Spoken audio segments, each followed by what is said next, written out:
आज इस home schooling in India के इस एपिसोड में हमारे खास मेहमान आए हैं, डॉक्टर प्रभाकर पांडे। ये सांची यूनिवर्सिटी में प्रोफेसर हैं और एक सेंटर है, सेंटर फॉर अल्टरनेटिव एजुकेशन, उसमें प्रोफेसर हैं। तो और इनका अध्ययन संस्कृत में रहा है, तो संस्कृत के पंडित हैं, पीएचडी किया है इन्होंने। तो मैं सोच रहा था कि एक ये हमारे शास्त्रों के नज़रिए से हम ये शिक्षा को किस तरीके से देखते हैं, वो उस पर ये थोड़ा बात करेंगे, और इनका जो सेंटर चल रहा है उसमें क्या खास बात हो रही है, इसके बारे में हम थोड़ा आज बात करेंगे। तो नमस्ते प्रभाकर, अ, आप जरा थोड़ा नमस्कार। खोलिए बातें, इन बातों को जरा खोलिए। मैं तो बड़ा उत्सुक हूँ हाँ हाँ। आपको सुनने के लिए।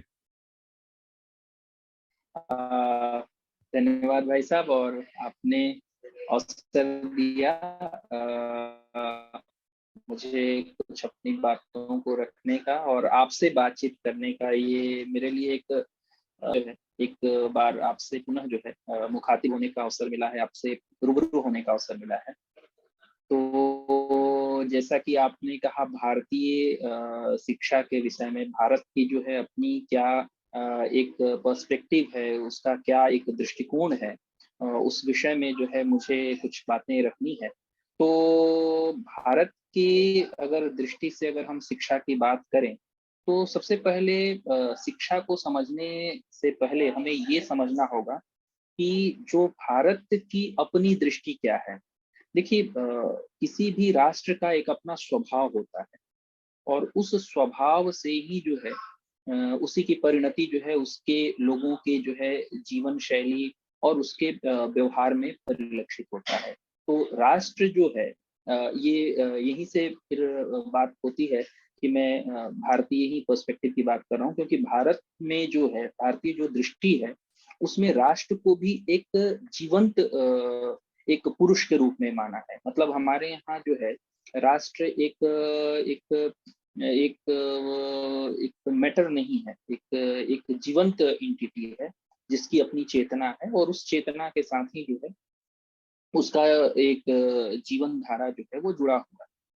तो भारत की जो अपनी शिक्षा पद्धति है, उस शिक्षा पद्धति को समझने से पहले हमें भारत के उस स्वभाव को समझ उस स्वभाव को जब आप समझते हैं, तो उससे फिर हमें उस पद्धति को समझने में एक सुविधा होती है, उससे हमें आसानी होती है।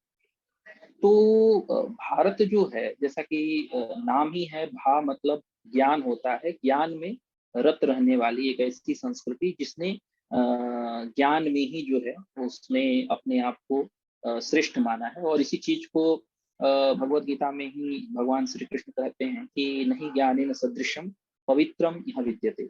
यानी कि प्यूरिफिकेशन के लिए ज्ञान के एक अल्टीमेट वो चीज है जिसके माध्यम से प्यूरिटी, क्योंकि भारतीय जो चिंतन है उसमें सभी प्रकार के जो दुख हैं उनसे मुक्ति, उसका मुख्य कारण अविद्या है, अज्ञान है। उस अज्ञान को वो दूर करने का वो साधन वो ज्ञान है, और ज्ञान ही वो प्यूरिफिकेशन का सर्वश्रेष्ठ कह सकते हैं, सर्वोत्तम वो साधन है। तो ज्ञान को लेकर भारत की अपनी विशेष एक दृष्टि रही है, उसको लेकर विशेष आग्रह रहा है।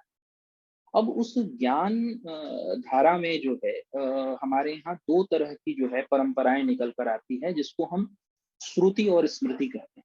श्रुति परंपरा और स्मृति परंपरा, उसी को हम सामान्य भाषा में हम कहते हैं तत्व चिंतन और व्यवहार चिंतन।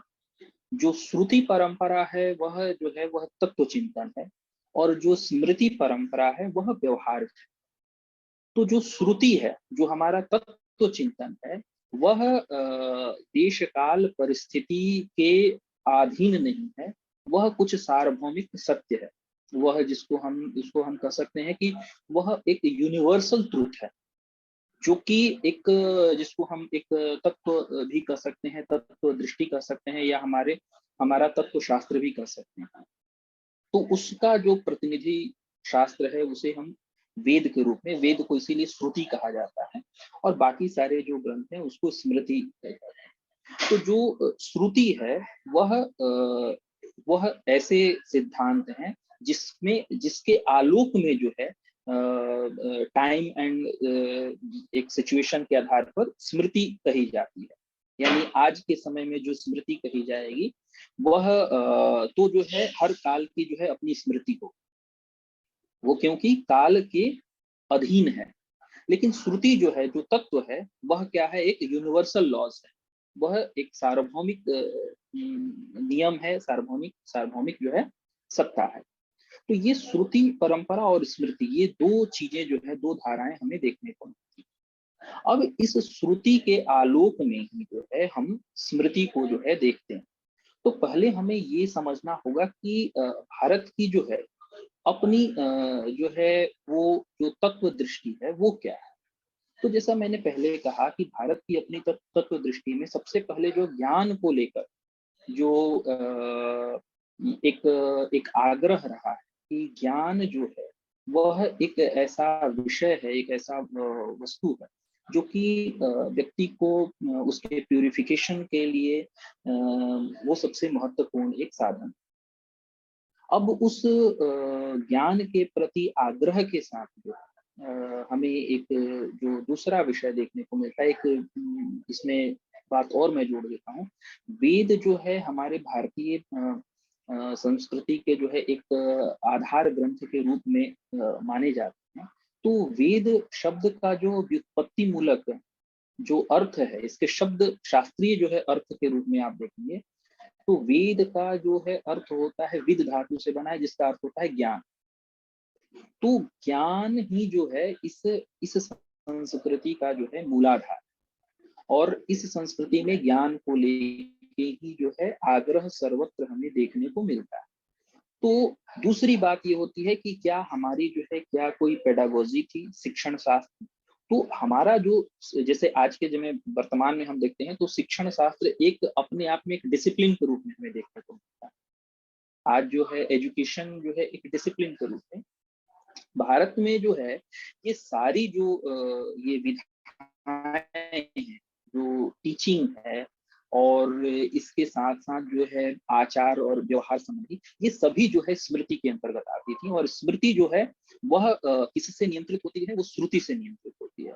यानी कि श्रुति जो है वह सार्वभौमिक नियम है और उसके आधार पर उस मतलब अपने युग अनुकूल, अपने समय के अनुकूल जो है हम स्मृति या व्यवहार पक्ष को निर्धारित करते हैं। तो व्यवहार पक्ष जो है वो हमारा स्मृति है और जो उसका सिद्धांत पक्ष है वह श्रुति है। तो ये दो विषय जो है हमें बहुत स्पष्ट वो करना। उसके रिप्रेजेंटेटिव जो ग्रंथ हैं, जो उनके जो प्रतिनिधि मूलक ग्रंथ हैं, तो श्रुति के प्रतिनिधि मूलक ग्रंथ वेद हैं और जो स्मृति है उसके अंतर्गत जो है पुराण और धर्मशास्त्र जितने भी ग्रंथ हैं ये सभी जो है स्मृति, मनुस्मृति वगैरह ये जितने भी ग्रंथ हैं ये सब धर्मशास्त्र, ये सब जो है स्मृति के अंतर्गत।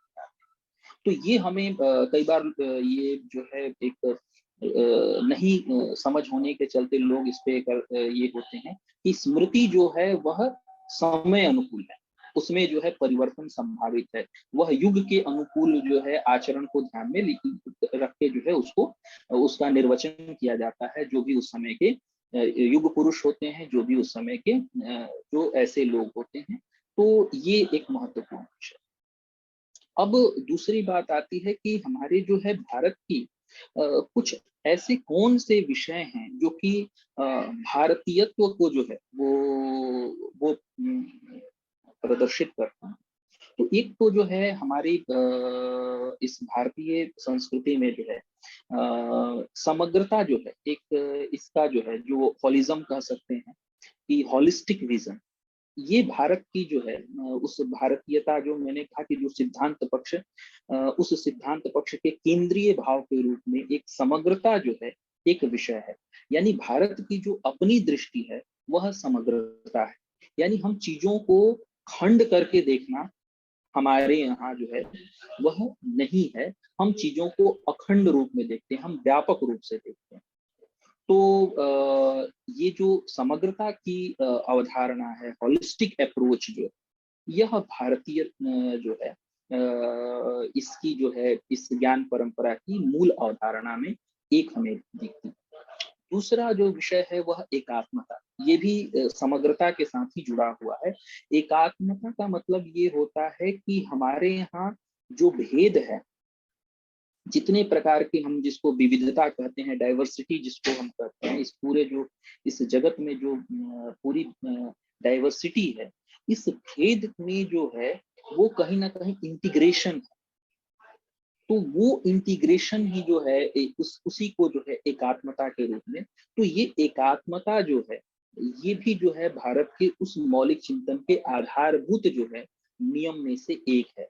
तो समग्रता, और उसके बाद जो है एकात्मता, और उसके बाद जो है इसी एकात्मता से जो है एक और विषय निकल कर आता है कि सबका जो है एक दूसरे के साथ जो है एक एक संबंध है। वह संबंध जो है वो जो जोड़ है, वह इंटीग्रेशन जो है, वह सबके साथ जो है एक दूसरे पर जो है परस्पर निर्भरता भी है और परस्पर पूरकता भी। ये भी एक विषय है कि हमारे यहाँ जो भेद है, जैसे जो ग्रीक मैथोलॉजी है या सेमेटिक रिलीजन में, भेद को वहां पर परस्पर विरोधी, डुअलिटी को हमेशा परस्पर विरोधी के रूप में देखा जाता है, लेकिन भारत में जो है भारतीय चिंतन जो है भेद को हमेशा हमेशा जो है वो परस्पर पूरकता के रूप में, यानी एक दूसरे को हम सबल करने। जैसे उदाहरण के रूप में दीपक जो है, दीपक बहुत बढ़िया उदाहरण दिया जाता है। दीपक में जो है कॉटन की जो है बत्ती होती है और उसमें तेल है, और उससे जो है ज्योति अग्नि जो है वो जलती है। तो अगर देखा जाए तो जो तेल है, वो तेल और कॉटन, ये अलग अलग विरुद्ध धर्मी, वह लिक्विड है और ये सॉलिड है, लेकिन दोनों मिलकर जो है क्या करते हैं, प्रकाश का काम करते हैं। तो विरुद्ध धर्मी जो होने का मतलब ये नहीं है कि आप एक दूसरे के अस्तित्व का जो है वह के लिए नुकसान करने वाले हो जाओ, या उसके लिए आप एक एक तरह से दुश्मन प्रकृति में। तो भेद यहाँ पर हमेशा से परोपकारी रहा है। तो ये जो है इसको हम कहते हैं कि सह अस्तित्व का भी कॉन्सेप्ट यहीं से आ जाता है कि जो इंटर रिलेटेड तो है ही, इंटर डिपेंडेंट भी है। मतलब ये सारी चीजें जो है यह एकात्मता से ही ये सारे जो है ये तत्व निकलते जाते हैं। तो एकात्मता को जो है अगर आप एक शब्द को जो है अगर अच्छे तरीके से समझ लेते हैं, तो उस भारत की जो है उस मूल भावना को जो है आप समझते हैं, और जिसके बाद जो है मैंने पहले ही कहा कि हम पहले श्रुति पक्ष को समझ लेंगे, तो इसके आधार पे हमें स्मृति को समझने में, क्योंकि स्मृति जो है हमारा व्यवहार पक्ष है, तो श्रुति को समझना आवश्यक है। तो ये दूसरा विषय जो है वह ये है। तीसरा विषय जो है यहाँ पर जैसा कि मैंने पहले ही कहा कि भारतीय संस्कृति में जो है उस ज्ञान के आधारभूत ग्रंथ के रूप में वेद को माना जाता है। उस वेद का जो है आपने भी ये वाक्य सुना होगा कि वेद हमारा जो है आधारभूत ग्रंथ है। तो इस वेद में है क्या, इसके प्रतिपाद्य विषय क्या है? तो अगर वेद के प्रतिपाद्य विषय के रूप में हम देखें, तो उसमें जो है प्रतिपाद्य उसके जो विषय हैं वह है यज्ञ है और प्रार्थना। ये दो मुख्य जो है वो प्रतिपाद्य उसके विषय है। यज्ञ का मतलब होता है कि यज्ञ का मतलब जो है उसमें यज्ञ में यज्ञ के लिए कहा गया है कि यज्ञो वही श्रेष्ठ तमम कर्म, यानी कि जो श्रेष्ठ कर्म है वही यज्ञ है। यज्ञ जो है वह श्रेष्ठ कर्म। अब उस श्रेष्ठ कर्म में जो है क्या है, तो उसमें अगर आप श्रेष्ठतम कर्म में अगर आप उसके जो है मीमांसा करेंगे, तो आपको पता पड़ेगा कि उसमें जो है सामूहिकता है, मतलब कलेक्टिवनेस का भाव, मतलब कलेक्टिव एक संगठनात्मक जो है एक भाव है। दूसरा उसमें प्रोडक्टिविटी, तो संगठन, उत्पादकता, इनको मिला के जब एक सामूहिकता के साथ एक विशिष्ट उद्देश्य के लिए एक समूह जब एक प्रोडक्टिव कार्य करता है, तो उसको यज्ञ कहते हैं। और यही यज्ञ जो है वेद का प्रतिपाद्य विषय है। अब इस यज्ञ को जो है भारतीय ऋषियों ने जो है देखा कि इस सृष्टि में हर जगह यज्ञ ही हो रहा है। उन्होंने जगत के स्तर पर, इस यूनिवर्स, कॉस्मिक यूनिवर्स के स्तर पर हर जगह उन्होंने इस चीज को अनुभव किया कि यज्ञ ही जो है वो चल रहा है। और हर जगह आप देखेंगे कि जो है कुछ ना कुछ क्या है, कोई यज्ञ ही है।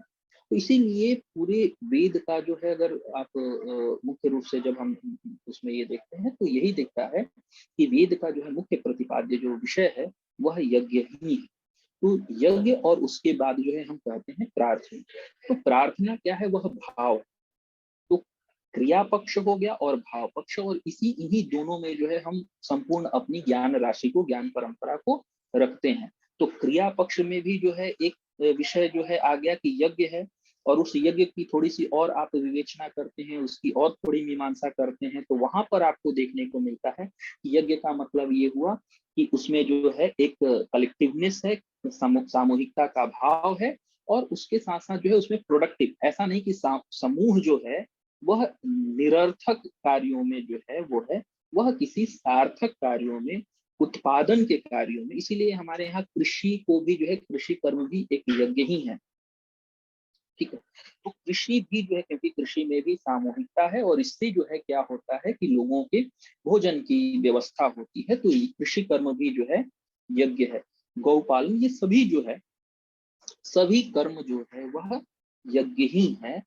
मुख्य जो है उसके, उसमें जो है उसके कंपोनेंट जो है ये उसमें समाहित है। तो ये चीज, दूसरी बात जो मैंने कही कि उसमें प्रार्थना है, तो प्रार्थना का जो है मतलब क्या हुआ कि प्रार्थना जो है वह भाव शुद्धि की बात होती है। प्रार्थना को यदि आप ध्यान से समझेंगे तो प्रार्थना में क्या है कि भाव शुद्धि है। उसमें जो है एक डिवाइन इंटिटी के प्रति जो है उसमें समर्पण होता है, उसमें उसके प्रति जो है एक एक भाव होता है, एक निवेदन होता है। तो ये वेद के जो है मुख्य प्रतिपाद्य विषय है। तो इन प्रतिपाद्य विषयों के आधार पर ही जो है हमारी पूरी भारतीय संस्कृति की जो है आधारशिला खड़ी हुई है, इसी पर हमारा आधार खड़ा हुआ। तो उन प्रतिपाद्य विषयों को जो है फिर से हमने जब देखा कि उसमें हमें और क्या क्या चीजें देखने को मिलती हैं, तो उसमें जैसे हमने कहा कि हमें जो है चीजों को देखने के लिए जो है, जो हमारा एक विजन है, वह विजन मिलता है कि हमारा विजन होलिस्टिक है। हम चीजों को जो है, पश्चिम ने चीजों को जो है खंड करके देखने, एनालिटिकल विजन, उसने जो है चीजों को जो है तोड़ कर देखने की जो है संस्कृति को वो किया कि हर चीज को हम तोड़ कर देखें, और किसी चीज को समझना है तो हम उसे तोड़ दें। लेकिन भारतीय जो अपनी मनीषा है, उसने जो है तोड़ने से ज्यादा उसको जो है समग्रता से समझने का प्रयास किया।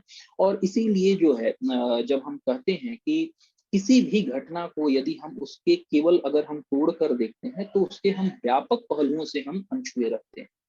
हम उसको जो है समग्रता से उसकी जब मीमांसा नहीं करते हैं, तो हम कहीं ना कहीं एक समस्या के समाधान के साथ दो तीन समस्याएं और क्रिएट कर देते हैं। तो ये जो है पश्चिम के इस एनालिटिकल जो विजन है, जो ये खंडात्मक दृष्टिकोण दृष्टि है, इससे जो है जीवन में कई तरह की जो है समस्याएं उन्होंने वो एक पहले उन्होंने तकनीकी को जो है वो किया, तकनीकी को विकसित किया, तो हम फिर एनवायरनमेंट से लेके कई लेवल पे जो है समस्याओं को देखने लगे। तो ये एक खंडात्मक दृष्टि से जो है चीजों को रिजॉल्व करने या उसके समाधान के लिए जब हम अप्रोच पर हम आगे बढ़ते हैं, तो इस तरह की जो है गतिविधियां हमें देखने को मिलती हैं कि हम एक चीज को रिजॉल्व करते हैं, लेकिन वो तीन चीजें और जो हैं वो खड़ी हो जाती हैं समस्या के रूप में। तो फिर पश्चिम के शास्त्र के जो अध्येता हैं, वो फिर इन्वायरमेंटल साइंस के रूप में जो है ज्ञान की एक शाखा को लाते हैं, या वो अन्य अन्य शाखाएं कि भाई हमने जो है ये किया तो उससे जो है समस्या, अब उसके लिए अन्य प्रकार के हमने डिसिप्लिन को। भारत में जो है इस तरह की चीजें नहीं, वो पहले से ही जो है एक समग्रता से चीजों को देखते हैं। और इसीलिए चाहे वो हमारे भारत के जितने भी शास्त्र विकसित हुए, चाहे वह आयुर्वेद हो, ज्योतिष हो, वह चीजों को समग्रता से देखने के लिए। अब यहाँ पर एक चीज और भी मैं ये स्पष्ट कर दूं कि भारत में शिक्षा का जैसा कोई शास्त्र नहीं है। यहाँ धर्म शास्त्र है, व्यवहार शास्त्र है। उस व्यवहार, देखिए इसीलिए जो है पश्चिम में जो है शिक्षा का शास्त्र इसलिए है क्योंकि उनकी शिक्षा के उद्देश्य अलग हो जाते हैं। भारत में शिक्षा के उद्देश्य जो है व्यक्ति निर्माण है। यहाँ जो है लाइवलीहुड जो है वह एक उद्देश्य तो है, लेकिन वही उद्देश्य जो है ये नहीं है। तो ये बहुत ही एक बड़ा अंतर हो जाता है। तो भारत में जो शिक्षा का जो शास्त्र है वह धर्म शास्त्र के अंतर्गत ही उसका जो है उसका समावेश है। और उस धर्मशास्त्र में जो है, धर्मशास्त्र में पूरे जीवन के जो है व्यवहार पक्ष पे हमें उस पे विवेचना मिलती है, जिसमें शिक्षा के भी काल को जो है, जिसको हम ब्रह्मचर्य के रूप में देखते हैं, वैसे शिक्षा जो है जब आप तैत्तिरीयोपनिषद को पढ़ते हैं, वहां पर तैत्तिरीयोपनिषद में जो दीक्षांत भाषण है, दीक्षांत प्रवचन है, उस दीक्षांत प्रवचन में जो है शिक्षा को जो है जीवन पर्यंत जो है उसको धारण करने के लिए वो कहा गया है। शिक्षा जो है दीक्षा का अंत होता है, शिक्षा का अंत नहीं होता है। ये आजकल कॉन्वोकेशन के लिए कई बार जो है हम समझ लेते हैं। तो शिक्षा जो है वह जीवन पर्यंत चलने वाली घटना है, और जीवन पर्यंत नहीं उसके आए, क्योंकि अब यहाँ पर फिर से हमें बात ये स्पष्ट होनी चाहिए कि भारतीय चिंतन में जीवन जो है यह इसी स्पेक्ट्रम में नहीं है। ये जो हमारे ये शरीर जो हमें ये मिला है, मतलब इस जो जन्म के साथ और इस मृत्यु के साथ, ये क्या है, एक पड़ाव है। ये शिक्षा के उस प्रवाह में जो है एक लर्निंग का ये भी एक चैप्टर है। ये पूरा का पूरा, ये पूरा किताब नहीं है, ये पूरा का पूरा एक पूरी यात्रा नहीं। तो इस दृष्टि से जब आप देखेंगे तो जीवन भी एक शिक्षा है, और उस शिक्षा में मृत्यु भी एक जो है सीखना ही है। यानी मृत्यु भी अपने आप में लर्निंग ही है। मृत्यु ऐसा नहीं कि लर्निंग का अंत है, वो भी एक चैप्टर उसी का जो है एक भाग है। तो इस तरीके से जब हम देखते हैं, तब हम देखते हैं कि भारत में जो है शिक्षा को लेकर किस तरीके की जो है हमारी दृष्टि रही। तो यहाँ पर जो बात मैं फिर से अपने उसी उपनिषदीय जो है सूत्र से एक लूंगा, जिसमें ये कहा गया है कि एकम सद विप्रा बहुधा वदंती। तो एकम सद विप्रा बहुधा वदंती का जो मुख्य अर्थ जो है वो यही है कि दृष्टि में जो है उस सत्य को जो है अभिव्यक्त करने के जो है माध्यम अलग हो सकते हैं, उसको मोड ऑफ इंटरप्रिटेशन जो है वह चेंज हो सकता है, लेकिन जो उसमें जो उस रियलिटी जो उसमें व्याप्त है, वह रियलिटी जो है वह एक ही है। और इस बात को जो है भारतीय तत्वदर्शी ऋषियों ने जो है इस चीज को बड़े आग्रह पूर्वक भी और बड़े ही एक तरह से आज्ञा पूर्वक जो है इस चीज को स्थापित किया है। ये भारत में जब विषयों की बात आती है, तो विषय जो है एक दूसरे से अलग नहीं है। यानी कि दर्शन जो है वह गणित से अलग नहीं है, गणित जो है वह साहित्य से नहीं। जो लीलावती जो भास्कराचार्य के जो गणित है, उसके अगर आप पद्यों की अगर आप उसको देखेंगे, तो आपको लगेगा कि एक क्या एक कवि जो है, कवि क्या इतनी अच्छी कविता करेगा। तो उनके जो है गणित के सिद्धांतों में जो है आपको एक साहित्य के अगर आप लिटरेचर के अगर वो अध्येता हो, छात्र हो, विद्यार्थी हो, तो आपको जो है उनके गणित के सूत्रों में साहित्य का आनंद मिलता है। तो ये जो गणित के साथ साहित्य, साहित्य के साथ दर्शन, दर्शन के साथ विज्ञान, तो यहाँ जो विषयों के साथ जो है हमने भारत ने जो है विषयों में जो है विषयों को एक खांचे में रखकर देखने की जो है ये दृष्टि, व्यवहार के समय में कुछ आन्वीक्षिकी और वार्ता और दंड नीति का कुछ भेद किया गया है, लेकिन तत्वतः जो है किसी में भेद नहीं है। और सभी के पीछे जो है एक दर्शन है, एक चिंतन है, और उसी दर्शन चिंतन से जो है उसी में साहित्य है, उसी में जो है ज्ञान है, उसी में जो है व्यवहार है। तो ये आपस में एक साथ वो जुड़े हुए हैं। तो ये जो है एक समग्रता का जो है दृष्टिकोण। और इसीलिए जब आप विचार करते हैं, जैसे यहाँ ज्ञान की अधिष्ठात्री के रूप में जब हम देखते हैं, तो सरस्वती का जो है वह जिक्र आता है कि सरस्वती जो है वह ज्ञान की अधिष्ठात्री देवी है। सरस्वती शब्द को यदि आप समझें, तो सरस्वती बना है सरस। तो स का मतलब होता है संस्कृत में साथ के अर्थ में, स के योग में जो है साथ के अर्थ में जो है स का प्रयोग होता है, यानी कि रस के साथ। यानी ज्ञान जो है वह रस के साथ ही हो सकता है। ये भी जो है एक सूत्र जो है हमें हमारी जो है उसी परंपरा से हमें देखने को मिलता है कि ज्ञान जो है वह अपने आप में एक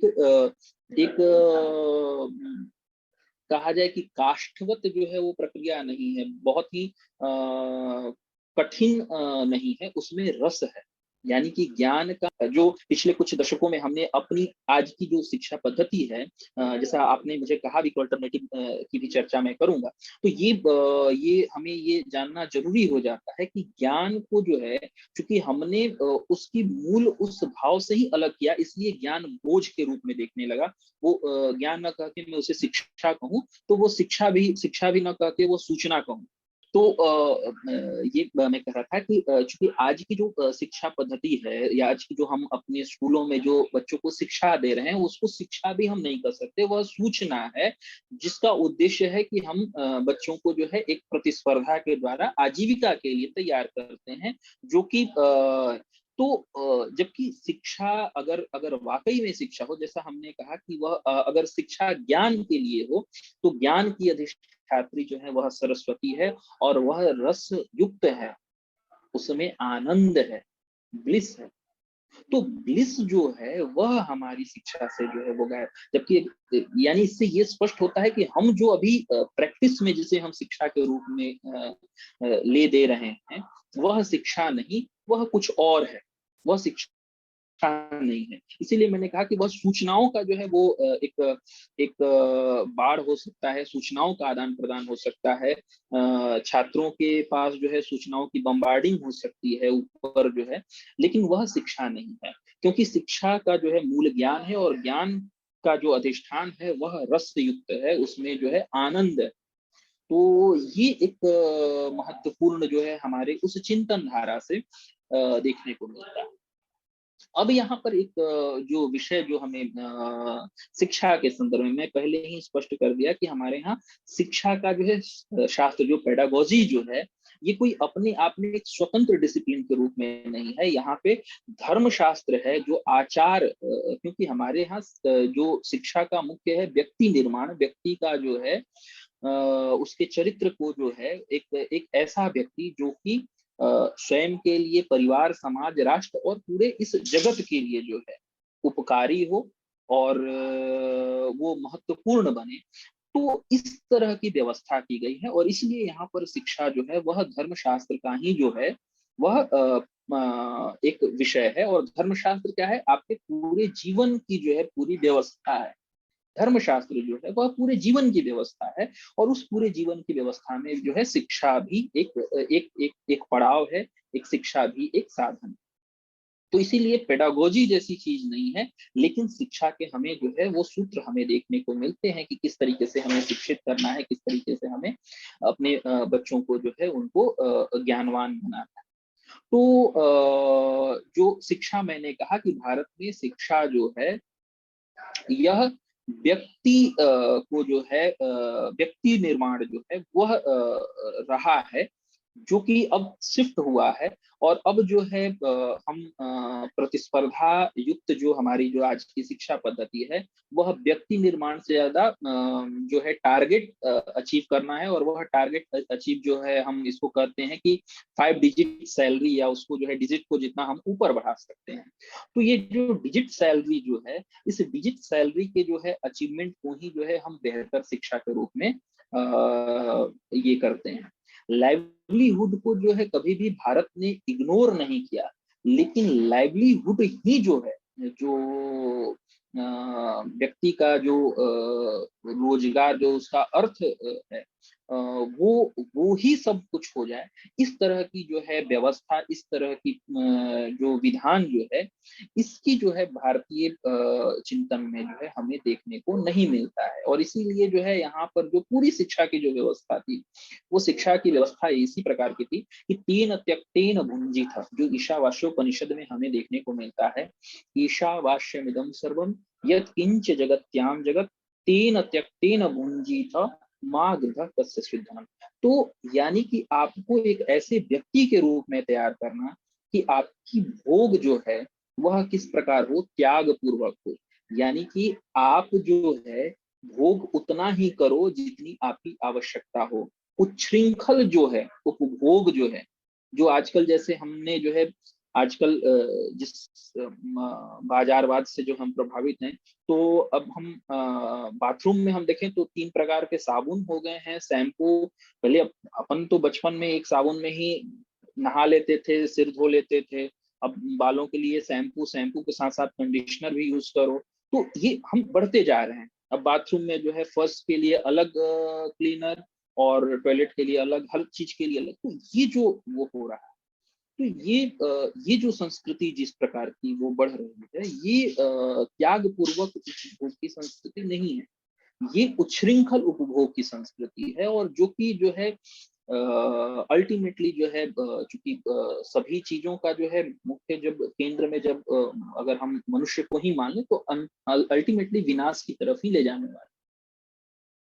तो उसको जो है लोग समझ भी रहे हैं, लोग मान रहे हैं, लेकिन अब कई बार क्या होता है कि इंसान जो है किसी सिस्टम को बनाता है, फिर वो सिस्टम जो है वो इस तरीके से अपने आप को बढ़ाने लगती है कि व्यक्ति जो है फिर उसके गुलाम बन जाते हैं। तो अब हम उस सिस्टम के ही जो है गुलाम, कभी सिस्टम को हमने बनाया, आज सिस्टम हमें बना। तो अब ये जो है उल्टा खेल चल रहा है। तो खैर ये जो है तो शिक्षा के जो है ये प्रभाव और दुष्प्रभाव की बात हो रही है। तो मुख्य रूप से जो भारतीय शिक्षा है वह क्या है, व्यक्ति को बनाना, और व्यक्ति जो है बनाने की अगर मैं बात करूं तो हमारी जो, फिर से मैं कहूंगा कि जो वैदिक जो सिद्धांत है वह क्या कहता है कि व्यक्ति ऐसा हो, कैसा हो, तो तेन त्यक्तेन भुंजी। वो उसके उसके अंदर जो है वह त्याग पूर्वक जो है वह भोग हो। भोग से जो है किसी को ऐसा नहीं कि भोग नहीं करना, ये समस्त जो पृथ्वी है ये अत्यंत हर तरह के समृद्धि से युक्त है, लेकिन ऐसा नहीं कि इसका उपभोग नहीं करना, उपभोग करना, लेकिन कैसे करना वो उसके लिए उन्होंने नियम कर रखे हैं, उसके लिए विधान कर रखे हैं। तो तीन त्यक्तेन भुंजी। तो ये नियम के साथ जब आप बच्चे को या व्यक्ति को या इंसान को जब आप प्रशिक्षित करते हैं, इसमें जो है आप आगे बढ़ाते हैं, तो आप जो है उस समग्रता, उस एकात्मता और उस जो है को एग्जिस्टेंस की जो भावना से युक्त जो है उसको आप स्थापित करते हैं। अब यहाँ पर अगर अपने इन शास्त्रों से जो है शिक्षा के कुछ, अगर मैं अगर बात करूं कि शिक्षा के संदर्भ में क्या कुछ ऐसे सूत्र विद्यमान हैं। हाँ, शिक्षा के संदर्भ में कुछ ऐसे चीजें विद्यमान है, किस तरह की शिक्षा होनी चाहिए, किस तरह के जो है वो आचार्य आचार्य के साथ किस तरह का। तो एक तो तैत्तिरीयोपनिषद का जो है हमें शिक्षावल्ली हमें देखने को मिलता है तैत्तिरीयोपनिषद पे। और इस पे श्री अरविंदो आश्रम के ही जो है किरीट जोशी जी का जो है एक किताब भी है तैत्तिरीयोपनिषद पे ही जो है उन्होंने पुस्तक भी लिखी है, और उसमें उन्होंने शिक्षा पे जो है काफी विचार भी किया है। तो उस तैत्तिरीयोपनिषद की जो प्रथम जो शिक्षावल्ली है, उस शिक्षावल्ली में जो प्रथम जो उसका मंत्र है, उसमें जो है पहले ही प्रार्थना है सहनौ यशः। वहां पर विद्यार्थी जो है वह प्रार्थना करता है उस डिवाइन एंटिटी से कि जो मैं और मेरे जो टीचर हैं, इन दोनों का, हम दोनों का जो है वह यश साथ साथ बढ़े। तो ये जो है हमारे पास जो है शिक्षा का पहला जो है वो सूत्र हमें देखने को मिलता है कि सहनौ यशः, यानी कि हम दोनों का यश साथ साथ बढ़े। और ये कौन प्रार्थना कर रहा है, ये विद्यार्थी कर रहा है। तो विद्यार्थी जो है वह कहीं ना कहीं, अब देखिए यहाँ पर एक विषय आता है आजकल जो है, ये बड़ा डिबेट है कि शिक्षा किस तरीके का हो, कि टीचर सेंट्रिक हो, स्टूडेंट सेंट्रिक हो।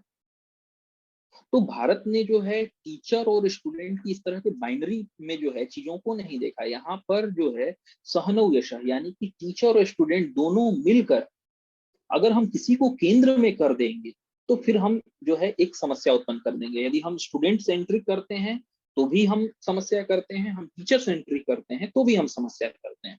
तो सहनौ यशः जो सूत्र है वो ये कहता है कि छात्र और टीचर दोनों साथ मिलकर जो है यश के सहभागी हों, यानी हम सेंट्रिक की बात नहीं करते, दोनों साथ साथ जो हैं वह इस पूरे इस शिक्षा आयोजन के जो हैं वो दोनों केंद्रीय तत्व हैं, और दोनों एक दूसरे के परस्पर उपकारी होकर यश को प्राप्त कर सकते हैं। यश मतलब अल्टीमेट जो अचीवमेंट है, उस अचीवमेंट को जो है वह उस गोल को जो अल्टीमेट जो गोल है उसको अचीव कर सकते हैं।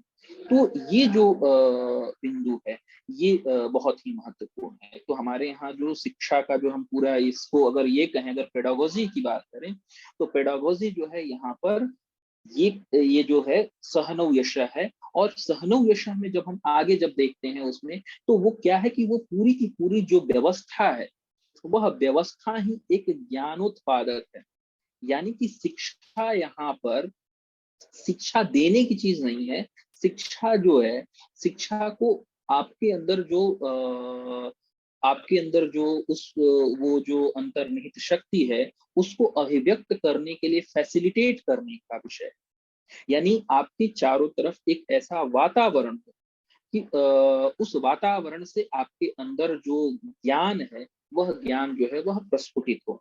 तो भारत में जो है, अगर गुरुकुल जिस हम परंपरा की बात कहते हैं, उस गुरुकुल परंपरा को यदि आप ध्यान से देखेंगे तो वहां सुबह से लेकर शाम तक की वहां की जो दिनचर्या है, उस दिनचर्या में जो है ये ऐसी व्यवस्था है, इस तरह के जो है वहां पर विधान है कि उस विधान में जो है स्वतः आपके अंदर जो है वह ज्ञान प्रस्फुटित होता है। ज्ञान जो है आपके अंदर वह जो सुप्त ज्ञान है वह स्वयं को अभिव्यक्त करता है। तो पूरी की पूरी जो व्यवस्था है वह अगर हम आज के उसमें कहें कि शिक्षा व्यवस्था जो है वह इस तरीके से विधान करती है कि आपके चारों तरफ एक ऐसे परिस्थितिकीय तंत्र का जो है निर्माण, एक ऐसे इन्वायरमेंट का जो है वह निर्माण करे कि जिससे जो है आपके अंदर जो है ज्ञान का जो है वो जो अंतर्निहित वो है वह अभिव्यक्त हो। और उस परिस्थिति के निर्माण में जो है जो टीचर है और स्टूडेंट है वह दोनों जो है वह क्या है, वह सहभागी हैं। ऐसा नहीं है कि स्टूडेंट जो है वह केवल रिसेप्टर है, वह रिसीव रिसीव कर रहा है, और टीचर जो है केवल वो देने वाला है। वो दोनों अपना अपना विकास कर रहे हैं। टीचर भी एक स्टेज है, शिष्य भी एक स्टेज है, और दोनों जब साथ साथ होते हैं तो वो दोनों अपना विकास करते हैं। तो टीचर भी उसको पता है कि यह जो विद्यार्थी है, यह विद्यार्थी के साथ मेरा जो संयोग है, यह संयोग युक्त संबंध है, उस संबंध से मैं अपना विकास कर रहा हूँ। इसका विकास नहीं कर रहा हूँ, मैं अपना विकास कर रहा हूँ, मैं अपना बेहतर कर रहा हूँ। और विद्यार्थी को भी पता है कि हमें जो है साथ में रहकर हम दोनों का विकास करना है। तो ये जो है विकास, स्वयं का विकास करने का जो भाव है, ये भारतीय उसमें जो है हमें देखने को मिलता है। इसीलिए संबंध पे भी बहुत जोर दिया गया है। और गुरु शिष्य परंपरा में जो है गुरु और शिष्य के जो संबंध है उसको पिता पुत्र के रूप में जो है वो कहा गया है। क्योंकि यहाँ पर जो है भाव के स्तर पे जो है चीजों को बहुत महत्व दिया गया है। भारतीय इस ज्ञान परंपरा में मैंने पहले ही कहा कि जो है यहाँ पर जब वेद के जो दो प्रतिपाद्य विषय कहा, उसमें यज्ञ है और प्रार्थना है। यानी एक हमारा भाव पक्ष है और एक हमारा जो है कार्य पक्ष है। और उस कार्य में भी जो यज्ञ जो है, कर्म जो है, उसमें भी जो है अल्टीमेटली भाव है। क्योंकि भाव के बिना जो है वह कर्म जो है वह यज्ञ नहीं हो सकता। यज्ञ में अगर आपके पास पूरा का पूरा मैकेनिज्म तो है, लेकिन यदि अगर वह शुद्ध भाव नहीं है तो वह मशीनवत हो सकता है। वह कुछ आउटकम तो दे देगा, लेकिन वह उस यज्ञ के रूप में उसको हम उसको जो है हम स्थापित नहीं कर सकते, उसको व्याख्यायित नहीं कर सकते, उसको हम उसको जो है हम बता नहीं सकते। तो इसलिए जो यहाँ पर बात आई वो ये कि भाव पक्ष और जो उनका जो है कार्य पक्ष है, उस दोनों पर जो है महत्व दिया गया। इसी शिक्षावली में एक और महत्वपूर्ण विषय है, वह है शिक्षा का मतलब यहाँ पर उच्चारण को जो है ये दिया गया है। भारतीय चिंतन में जो है भाषा एक बहुत महत्वपूर्ण विषय है। यहाँ पर ज्ञान का जो भाषा केवल जो है एक कम्युनिकेशन और केवल अभिव्यक्ति का साधन नहीं है। ये लैंग्वेज अब जो लिंग्विस्टिक साइंस के जो नए नए शोध और इस विषय में जब चिंतन हो रहे हैं, तो पूरा विश्व इस बात को समझ रहा है कि भाषा जो है, लैंग्वेज जो है, केवल और केवल अभिव्यक्ति का या संप्रेषण का माध्यम नहीं है, ये कुछ उससे अधिक है। भारत में जो है इस चीज को, इसीलिए हमारे यहाँ शिक्षा वल्ली जो है, तैत्तिरीय उपनिषद की शिक्षा वल्ली, फिर से मैं वही उसी को कोट करूंगा कि वहां पर शिक्षा में जो है भाषा की शुद्धता पर, क्योंकि यदि आपके पास आपके अंदर जो ज्ञान है, उस ज्ञान को अभिव्यक्त करने के लिए या कहीं और से ज्ञान को ग्रहण करने के लिए यदि उस भाषा की शुद्धता नहीं होगी, तो वो आपका ज्ञान जो है वह शुद्ध नहीं होगा। तो इसलिए भाषा की शुद्धता पर जो है विशेष बात की गई। शिक्षा को जब शिक्षा का विमर्श शुरू हुआ, तो शिक्षा के विमर्श में जो है जो मुख्य विषय जो है वह भाषा की जो है वह शुद्धता पर ये जोर दिया गया, क्योंकि भाषा जो है केवल संप्रेषण ही, भाषा जो है ज्ञान के सृजन और ज्ञान को जो है मतलब अनुभूति और अभिव्यक्ति, ये दोनों जो है वह भाषा में ही है। और ये तो हमारा अनुभव है कि हमारे अंदर जो कुछ भी ज्ञान है वह भाषा में ही, लैंग्वेज में ही। ज्ञान जो है, अगर आपके अंदर भाषा को अगर हटा दिया जाए, तो हमारे अंदर फिर ज्ञान जैसी चीज तो कुछ होगी नहीं। तो ज्ञान जो है वह भाषा के आश्रित है, और इसीलिए भारत में जो है भाषा को लेकर बहुत ही ज्यादा महत्व दिया गया। और इसीलिए संस्कृत जो भाषा में, जो जिसको संस्कृत, उसका नाम ही संस्कृत इसलिए है क्योंकि उसमें जो है शुद्धता है, उसमें एक सातत्यता है, निरंतरता है, नियमनता है। तो ये सारे विषय जो है उसके साथ जुड़ जाती है। तो भाषा को लेकर जो है यहाँ पर विशेष आग्रह रहा है। अब कुछ शिक्षा को लेकर जो है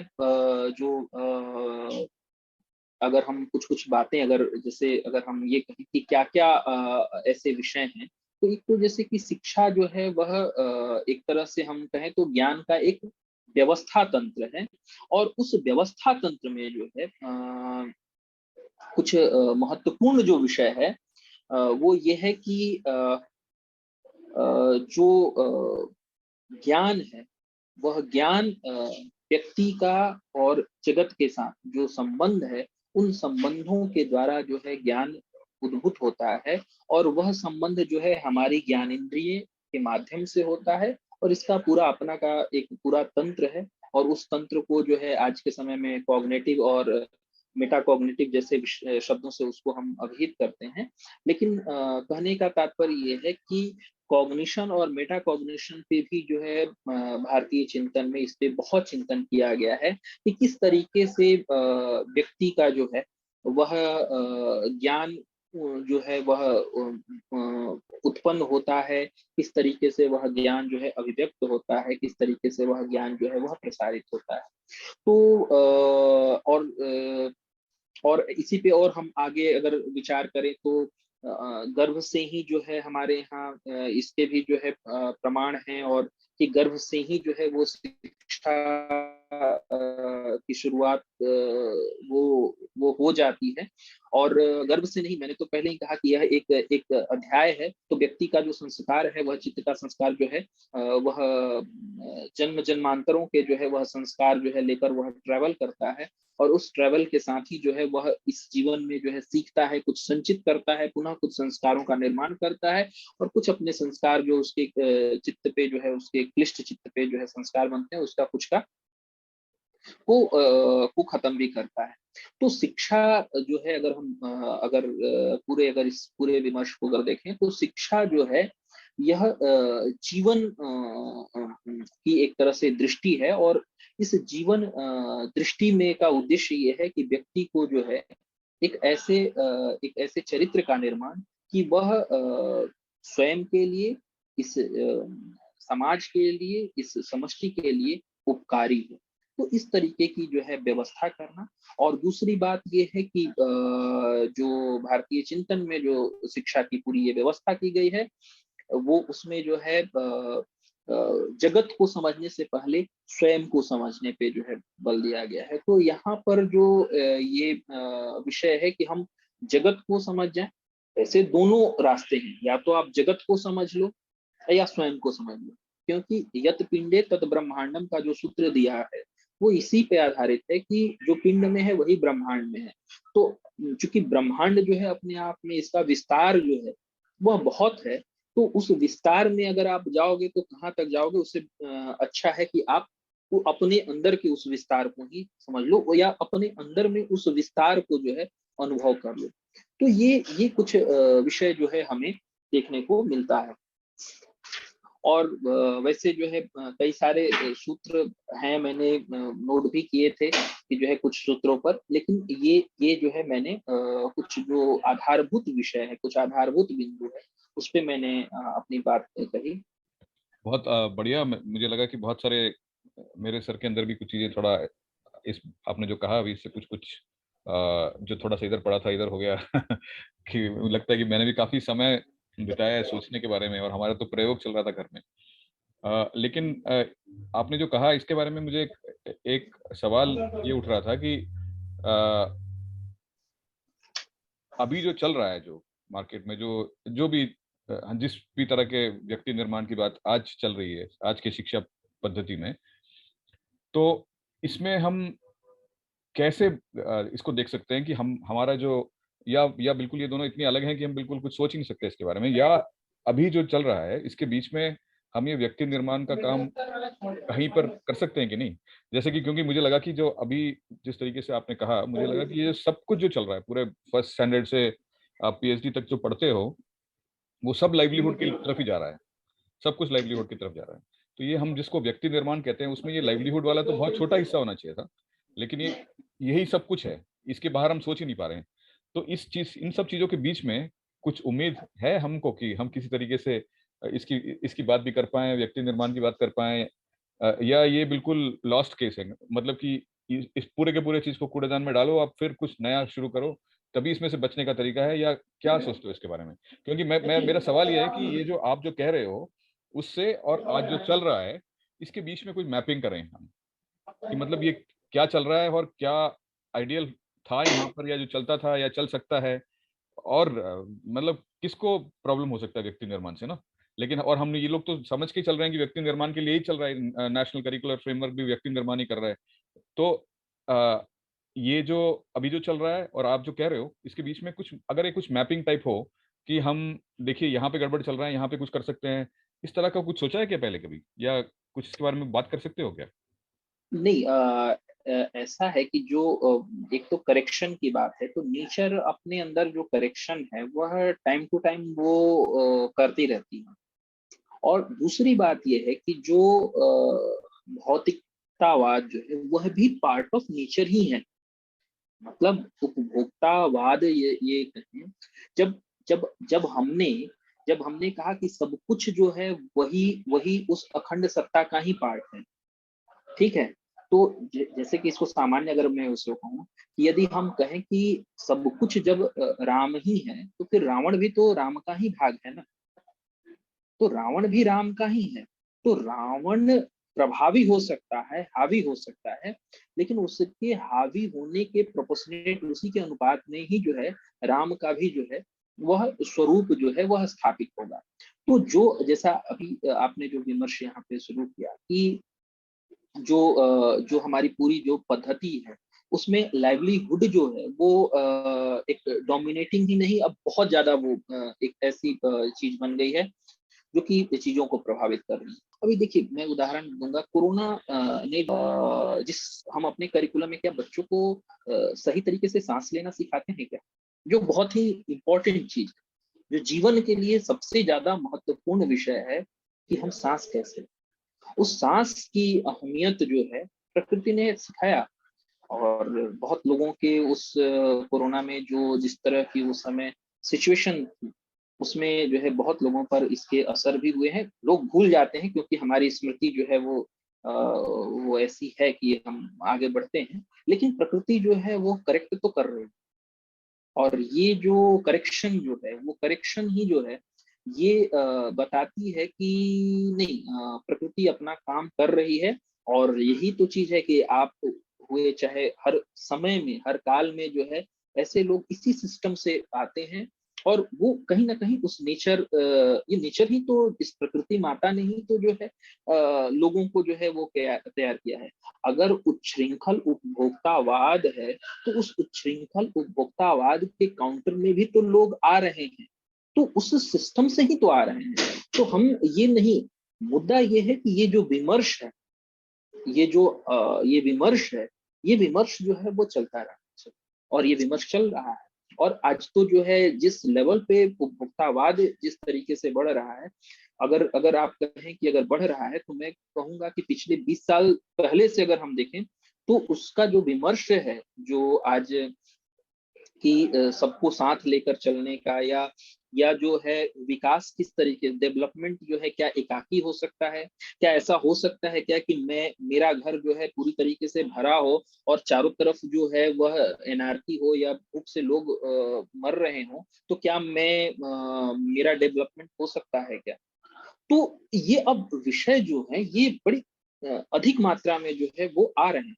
तो यदि हम देखें कि अगर विकास की जो है वो एक तरफ आंधी दौड़ है, तो ये जो विकास को सब तक ले जाने की, या विकास की पहुंच जो है सब तक जो है उसको पहुंचाने की, या सस्टेनेबल डेवलपमेंट को जो है लाने के, इस पे भी चीजें बड़ी तेजी से जो है वो आ रही हैं।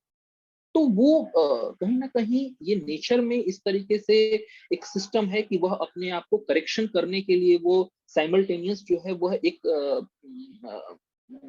प्रोसेस जो है वह चालू रखती है। तो जो आपने जो ये कहा मैपिंग की, जो आपने बात कही कि क्या कोई मैपिंग मैपिंग है ना, तभी तो हम ये बात कर रहे हैं, यही तो मैपिंग है। ये जो हम बात कर रहे हैं यही मैपिंग है। और यही चीज है कि इस तरह के विषयों पे जो है वो चिंतन चल रहा है। आज आप देखिए, अगर अगर हम बात करें, आज जो है ऑल्टरनेटिव स्कूल जो है पहले से बहुत ज्यादा मात्रा में जो है वो हो रहा है। अब धीरे धीरे अगर हम गुरुकुलों की बात करें, तो और उनकी भी संख्या बड़ी तेजी से बढ़ रही है। तो हर लेवल पे जो है वो चीजें जो है वो बढ़ रही हैं। उपभोक्तावाद अगर बढ़ रहा है, तो उसके साथ साथ लोगों में जो है वह चैरिटी और दान और इस तरह के भी भाव, ऐसे लोग जो है वो बढ़ रहे हैं, बड़ी तेजी से बढ़ रहे हैं। तभी तो चीजें जो है पैरेलल ये भी चीजें चल रही हैं। तो ये चल रहा है, और उसी का जो है परिणाम है कि हम यहाँ बैठ के इन विषयों पे चर्चा कर रहे हैं। और अगर मैं गलत ना हूं, तो अभी इसी समय मैं मानता हूं कि कितने प्लेटफॉर्म पे इस तरह की बातों की चर्चा चल रही होंगी। इस उपभोक्तावादी संस्कृति, यूट्यूब और ये जो जो एक चैनल या ये ब्रॉडबैंड ने जो है जो सुविधाएं दी है, इस पे बैठकर ही हम जो है इससे कैसे इसकी जो है इसको काउंटर करें, या इसके जो है द्वारा जो समस्याएं उत्पन्न हो रही हैं उसको हम कैसे ठीक करें, करेक्शन करें, उस पर हम चर्चा कर रहे हैं। तो वो चीजें चल रही हैं, करेक्शन, तो करेक्शन और ये चीजें वो चलती रहती हैं और चल रही हैं। और रही बात की यदि हम सिस्टम की, तो उसी सिस्टम में जो है चीजें हो रही हैं। अभी राष्ट्रीय शिक्षा नीति में जो है बहुत सारी ऐसी चीजें हैं। देखिए, कई बार होता है कि नीति के तल पे बहुत सारी अच्छी बातें होती हैं, लेकिन अगर हम उसके जो है क्रियान्वयन की बात करें, तो क्रियान्वयन में बहुत सारी चीजें नहीं हो पाती हैं। अगर अगर ऐसा होता, तो जो 1968 में जो शिक्षा आयोग जो कोठारी जी के उसमें आया था, अगर उस कोठारी आयोग को आप अच्छे से, अगर उसके जो है डॉक्यूमेंट को यदि आप पढ़ें, तो आप देखेंगे कि कोठारी साहब ने जो है उस समय कितनी अच्छी बातें कही उस डॉक्यूमेंट में।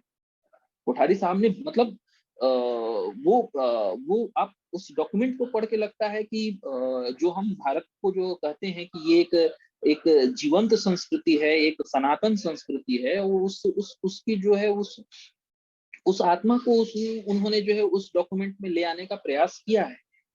तो वो चीजें अब उसका कितना प्रभाव पड़ा, वो भी हम चीजों को देख रहे हैं। फिर से ये शिक्षा नीति आई है, हम ये एक एक होप के साथ, क्योंकि यही हमारी संस्कृति है, हमारी संस्कृति में होप, और होप जो है हम बेटर के लिए ही वो करते हैं। और यहाँ पर जो है ये भी हमारी ही संस्कृति का जो है एक पार्ट है कि हम जो है हमेशा अच्छा ही वो सोचते हैं और विश्वास रखते हैं कि बेहतर होगा। और ये कई बार लोग कहते हैं कि पुराना अच्छा था और नया नहीं। हमारा जो है हम हमेशा भविष्योन्मुखी रहे हैं। और कालिदास ने जो है ये मालविकाग्निमित्रम में जो है एक उसके आरंभ में एक श्लोक दिया है कि पुराण मित्येव न साधु सर्वम, कि जो पुराना है वो सब अच्छा ही है ऐसा नहीं है। ये कई बार हम आपने ऐसे भी डिस्कोर्स सुने होंगे लोग कहते हुए कि अरे पहले बहुत अच्छा था, ऐसा नहीं है। पुराना सब कुछ अच्छा है ऐसा नहीं है। हमेशा करेक्शन की जो है वो प्रक्रिया, नेचर हमेशा जो है वो करेक्शन के साथ चलता रहता है। और वो करेक्शन जो है वो चल रहा है और वही जो है यही एक होप है। और होप है तभी हम जो है चर्चा कर रहे हैं इन विषयों पे। आप जैसे लोगों ने जो है एक इनिशिएटिव लिया, आपने जो है होम स्कूलिंग पे काम किया, तो ये यही तो होप है। यही तो हमें बता रहा है कि नहीं, भविष्य जो है वो है। अभी उसमें ऐसा नहीं कि सब कुछ। और ये चीजें जो है होम स्कूलिंग जो है वो ये मेन स्ट्रीम को कुछ सिखाएगी, मेन स्ट्रीम कुछ होम स्कूलिंग को सिखाएगा। और इस तरीके से एक दूसरे को जो है ये कहते हैं कि देहि में ददामिते, वैदिक मंत्र है एक, कि देहि में ददामिते निमे देहि निते दधे। यानी कि तुम मुझे जो है वो आगे बढ़ाओ, पुश करो, मैं तुम्हें आगे बढ़ाऊं। तो एक दूसरे को हम जो है रिफाइन करते हुए जो है आगे बढ़ते। तो ये चीजें चल रही हैं और अच्छे रूप में चल